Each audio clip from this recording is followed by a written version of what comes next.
Russians are a reading nation and they know the classics of American literature, such as short stories by Edgar Allan Poe, J.D. Salinger's The Catcher in the Rye, Ernest Hemingway's Old Man and the Sea, and Herman Melville's Moby Dick. You might be surprised how well Russians know the following authors and their books. As the U.S. becomes a highly diverse society, the literary canon is changing to reflect those tastes, and this means that many American classic novels are being ignored and forgotten. But not in Russia. Mark Twain, The Adventures of Tom Sawyer. You will probably argue and say that Mark Twain is well known in the USA. But nearly all Russian kids have read either The Adventures of Tom Sawyer, or The Adventures of Huckleberry Finn, the sequel about Sawyer's friend. The main reason for the popularity of these American characters was the brilliant Soviet film screening by state order. Also, let's keep in mind that the fictional town in Twain's book is actually called St. Petersburg. By the way, Twain was one of the first American tourists to visit Russia, which he later recalled in a travel memoir, Innocents Abroad 1869, and in the early 1900s he hosted proletarian author Maxim Gorky in the USA. Где опять этот сорванец? Вы готовы? К самому незабываемому приключению этого года.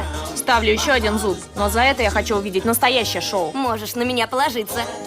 Мав Поттер!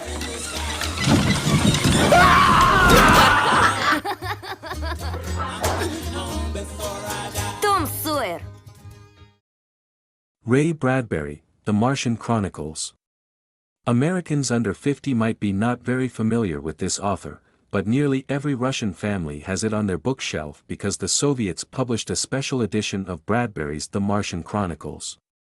Censors considered sci-fi literature among the least subversive, and generously rewarded such books with a huge print run. Also, there were at least 6 screenings of the Chronicles episodes in the Soviet Union, as well as in modern Russia. For some reason, in the course of the most recent decade Bradbury's Dandelion Wine has become extremely popular among Russian youth, mostly hipsters. O. Henry, The Ransom of Red Chief, a short story. Several of this author's short stories became very popular, such as The Gift of the Magi. Thanks to the iconic Soviet director Leonid Gaidai, 3 of O. Henry's novellas became familiar to the Soviet people. The 1962 movie, Strictly Business, was based on The Roads We Take, Makes the Whole World Kin, and The Ransom of Red Chief. As you might have already noticed, Russians love adventure stories based on historical plots, which they consider a little exotic. Particularly because of The Ransom of Red Chief, many Russian kids still play by pretending that they are Indians, or just naughty boys.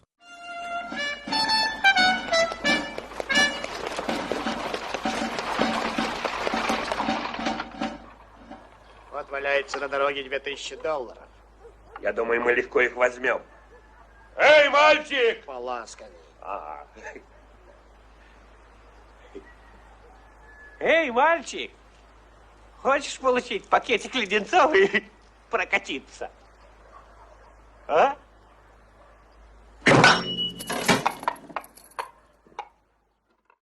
James Fenimore Cooper, The Last of the Mohicans. The first Russian translation of this book appeared in 1833, just several years after it was originally published in English. Throughout the 19th and 20th centuries it was translated anew several times. Just like in English, The Last of the Mohicans became a popular aphorism in the Russian language, meaning a final, rare and unique example of anything. This book is now suggested to school students for summer reading. However, neither Soviet nor Russian filmmakers screened this book, they chose another of Cooper's works, The Pathfinder, or The Inland Sea. The role of protagonist Natty Bumppo was the last ever role for legendary Soviet actor Andrei Mironov. Возрадуемся, мой дорогой аббат. Сенеки встали на тропу войны, а французский король приобрел еще одного союзника. Вы гений дипломатии, месье. К сожалению, здесь не я один владею этим искусством, но и наши враги. Мы мешаем правду с ложью, а дикари хлебают это варево. Впрочем, Это все скучно. Jack London, Hearts of Three, or White Fang. Have you ever heard of this author? Well, Russians know him very well. At school, most of us read White Fang, the story about a wolf dog during the Alaska Gold Rush. This story leaves Richard Gere and his hatchy dog's tale far behind in terms of drama. And you know what? One of the first screenings of this story was filmed in the Soviet Union. Another popular book by London was Hearts of Three. Actually, the author wrote it thinking that it might be an adventurous script for Hollywood, but the studio didn't pay attention. However, The Hearts of Three was made into an extremely popular movie in 1992. Most Russian kids, however, might think that London is a British writer. As you know, London is the capital of Great Britain, is the first phrase that we learn during English classes.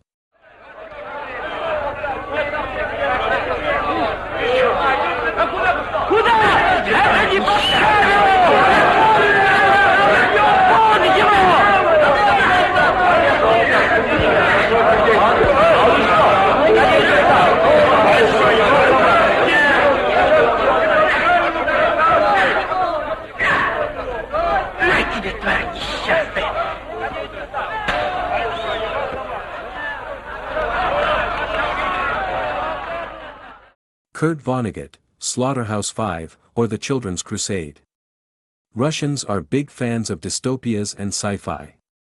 Let's keep in mind that it was early 20th century Russian author Yevgeny Zamyatin who actually inspired both Orwell's 1984 and Huxley's Brave New World. Therefore, our list includes Vonnegut's description of the Dresden bombing during World War II, that he witnessed while a prisoner of war, and from which he found shelter in a slaughterhouse. For sure, Soviet people were interested in reading anything related to World War II, especially when the Red Army liberated a country. Vonnegut's work was for some time censored and banned in the USA, but it was always extremely popular in the USSR. William Faulkner, Sound and Fury. During the first ever Soviet-American TV bridge, in July 1986, a Russian woman said that if she goes to the USA only once then she'd prefer to visit Oxford, Mississippi, the hometown of writer William Faulkner. The American host, Phil Donahue, was extremely surprised both about the fact that the lady knew where Faulkner was born and that she even knew this writer, who is not well known in the USA. While Faulkner isn't included in Russia's obligatory school program, The Sound and Fury is part of all high school curricula for the humanities.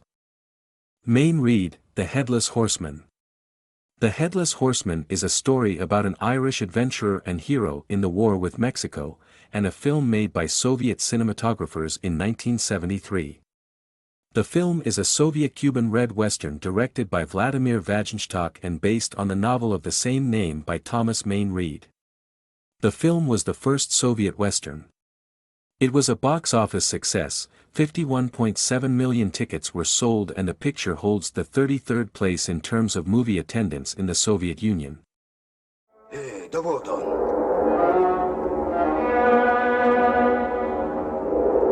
По-моему, ты струсила, старушка.